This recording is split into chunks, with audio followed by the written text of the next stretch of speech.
بسم اللہ الرحمن الرحیم۔ السلام علیکم ناظرین، آپ کی اسکرین پر میں سلیم امان ہوں اور آپ کا شکر گزار ہوں کہ آپ مجھے دیکھنے کے لیے، میرے ولاگ کو سننے کے لیے وقت نکالتے ہیں۔ جس طرح سے مرکز اور صوبوں میں شراکت اقتدار کے فارمولے طے ہوئے اور اقتدار کس کس کے پاس جا رہا ہے وہ آپ دیکھ رہے ہیں، اسی طرح اب ہم نے دیکھنا ہے کہ بھکر کا ضلعی اقتدار کس کے پاس جاتا ہے۔ اس کو سمجھنے کے لیے تھوڑا سا ہم ضلع میں اسمبلیوں کی نشستوں پر غور کر لیتے ہیں۔ تو اس وقت سب سے زیادہ نشستیں حاصل کرنے والا عوامی نوانی محاذ ہے، جن کے پاس ایک قومی کی نشست اور دو صوبائی کی نشستیں ہیں، ٹھیک ہے۔ ان کے مقابلے میں ان کا جو ڈھانڈلہ خاندان عوامی خدمت محاذ ان کے مقابل آتا ہے، تو خود ڈھانڈلہ خاندان کے پاس ایک بھی سیٹ نہیں ہے، لیکن ڈھانڈلہ خان کے حمایتی عوامی خدمت محاذ کے پاس اسی طرح عوامی نوانی محاذ کی طرح ایک قومی کی اور دو صوبائی کی نشستیں ہیں۔ 6 نشستیں یوں برابر ہو جاتی ہیں۔ پی پی 93 پر آپ سمجھتے ہیں کہ ایک ابھی ضمنی الیکشن ہونا ہے۔ اچھا، عوامی خدمت محاذ کی ہم نے بات کی کہ عوامی نوانی محاذ کی طرح ان کے پاس 3 نشستیں ہیں، لیکن دیکھا جائے تو حکمران اتحاد کا حصہ جو ہے ان میں سے ایک رکن ہے ملک غضنفر عباس چینا، جن کے پاس جو آئی پی پی کا حصہ ہیں۔ دیکھا جائے تو عملاً نوانی خاندان کا وزن اسمبلیوں میں زیادہ ہے۔ اچھا، اب تھوڑا سا یوں دیکھ لیتے ہیں، نوانی خاندان کا ہم ذکر کر رہے ہیں تو ضلع کے اقتدار کے ریفرنس سے دیکھ لیتے ہیں کہ نوانی خاندان کب کس طرح رہا۔ آپ ابھی کا دیکھیں تو 2018 اور 2013 کے الیکشن میں نوانی خاندان عملاً نہیں جیت پائے اور 10 سال تک مسلسل انہوں نے اپوزیشن میں رہے ہیں۔ اچھا، اس سے پہلے آپ دیکھیں تو مشرف دور میں، پاکستان مسلم لیگ کاف کے دور میں بلا شرکت غیر کسی حد تک کہیں نوانی خاندان ضلع میں مقتدر رہا، ٹھیک ہے۔ اچھا، نوانی خاندان کے تمام لوگ اسمبلیوں میں تھے۔ ضلع کی نظامت 2 دفعہ، یعنی حمید اکبر خان نعمانی خاندان کے بڑے بھائی ہیں، نعمانی خاندان کے حمید اکبر خان نعمانی 2 دفعہ ضلع ناظم رہے۔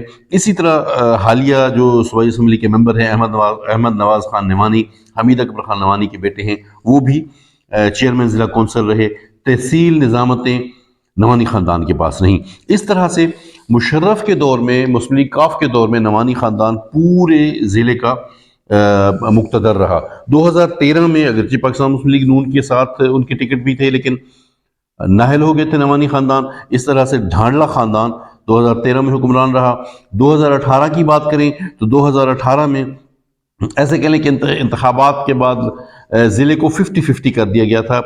6 نشستیں کل تھیں، 3 نشستیں نوانیز کے پاس تھیں، جبکہ 3 نشستیں ڈھانڈلہ خاندان کے عوامی خدمت محاذ کے پاس تھیں۔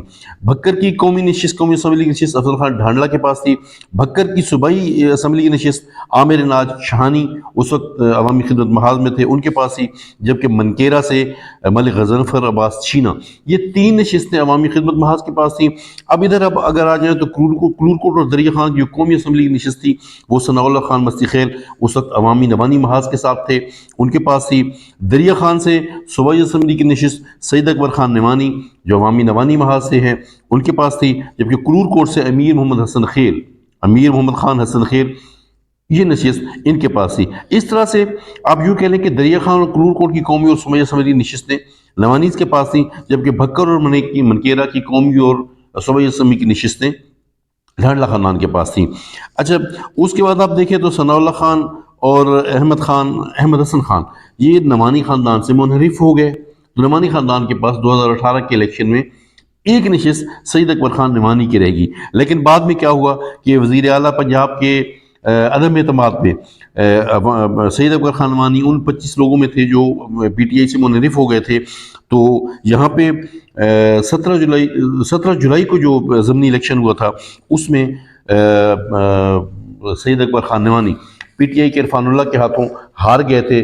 یوں 2018 کے الیکشن کے بعد جو کچھ ہوتا رہا اس میں ایک وقت ایسا بھی آیا کہ نوانیز کے پاس پورے ضلع میں کسی قسم کا کوئی عہدہ یا کسی قسم کی نشست نہیں تھی۔ ضلع بکر میں اقتدار پر اختیار کی بات کریں، کنٹرول کی بات کریں تو آپ دیکھیں کہ پاکستان مسلم لیگ نون پیپلز پارٹی کی میت میں اتحادی جماعتوں کے ساتھ حکمران ہے، اور نعمانی خاندان پاکستان مسلم لیگ نون کا حصہ ہے، اور 3 نشستیں عوامی نوانی محاذ نے پاکستان مسلم لیگ نون کو دی ہیں۔ مقابلتاً دیکھیں تو عوامی خدمت محاذ کے کل 3 میں سے صرف ایک رکن اسمبلی ملک غضنفر عباس چینا وہ صوبائی اسمبلی کا حصہ ہیں۔